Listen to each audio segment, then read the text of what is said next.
বিসমিল্লাহির রহমানির রহিম। প্রিয় দর্শক, আসসালামু আলাইকুম। সবাই কেমন আছেন? আলহামদুলিল্লাহ, আমি ভালো আছি। স্বাগতম জানিয়ে শুরু করছি আজকের পর্ব। আজকে আপনাদের মাঝে নিয়ে আসলাম গরুর মাংস কোয়াপ রেসিপি। চট্টগ্রামের বিখ্যাত খাবার। আর এই গরুর মাংস কোয়াপটা খুব সহজে বাসায় তৈরি করা যায়। রেসিপিটি শুরু করলাম। প্যান নিয়েছি, প্যানের মধ্যে মাংস দিচ্ছি। এখানে গরুর মাংস সলিড মাংস নিতে হবে, হাড় ছাড়া। হাড় নেওয়া যাবে না। মাংসগুলোর টুকরো একটু বড় সাইজ করে নিতে হবে।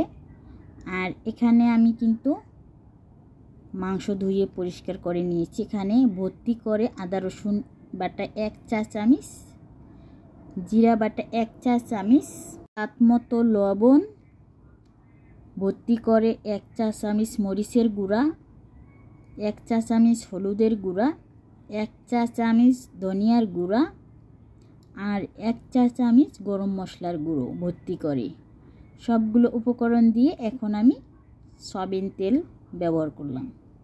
দিয়ে হাত দিয়ে ভালোভাবে এখন আমি মেখে নিব।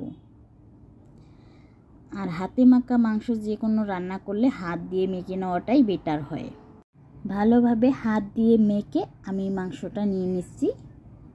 আর যারা আমার ভিডিওটা দেখছেন প্লিজ একটা লাইক দিয়ে দিবেন। যারা লাইক দেন তাদেরকে অসংখ্য ধন্যবাদ। যারা লাইক দেন না প্লিজ একটা লাইক দিবেন। আপনাদের একটা লাইকে আমার অনেক উৎসাহ জাগে। এখানে আমি পানি দিয়ে দিলাম। পানি দিয়ে আমি ঢাকা দিয়ে চুলাতে বসিয়ে দিব।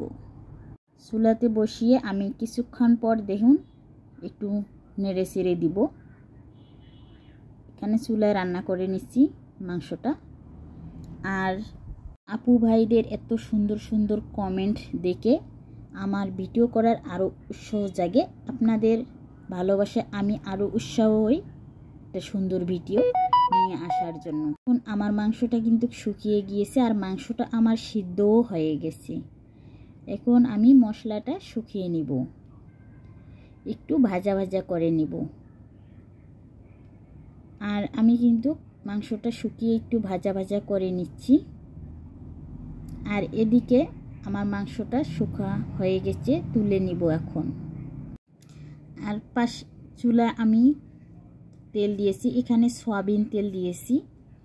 আপনারা কিন্তু গরুর চর্বি নিয়ে কোয়াপটা ভেজে নিতে পারেন। কোয়াপটা কিন্তু গরুর চর্বি দিয়ে ভাজা হয়, কারণ এটা অস্বাস্থ্যকর মনে করে অনেকে, গরুর চর্বি দিয়ে ভেজে নেয় না।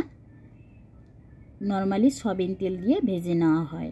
আমি কিন্তু সয়াবিন তেল দিয়ে ভেজে নিচ্ছি, কারণ গরুর চর্বি দিয়ে আমি ভেজে নিব না, কারণ এটা অস্বাস্থ্যকর খাবার। আর আমি এখন মাংসটা এভাবে ভেজে নিচ্ছি। মাংসটা যেহেতু রান্না করা তাই বেশি সময় লাগবে না মাংসটা ভেজে নিতে। তাড়াতাড়ি মাংসর কালার চলে আসবে আর মাংসটা মুসমুসে হয়ে যাবে। আর এখানে আমার মাংসটা ভেজে নেওয়া ভাজা হয়ে গেছে। দেখুন কত সুন্দর কালার চলে এসেছে। আর একটু সময় ভেজে আমি নেড়ে চেড়ে আমি উঠিয়ে নিব। মাংসটা অনেক সুন্দর কালার এসেছে, তাই না? আর এখন আমি মাংসটা বাটিতে তুলে নিব। আর এই যে মাংসটা আমি তুলে নিয়ে নিলাম। দেখুন মাংসটা কিন্তু কত সুন্দর ভাজা হয়ে গেছে।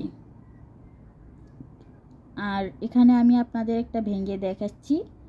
দেখুন প্রচুর গরমের কারণে আমি মাংসটা আপনাদের ভেঙে দেখাইতে পারি নাই, কারণ অনেক গরম। ভিডিওটা এ পর্যন্ত।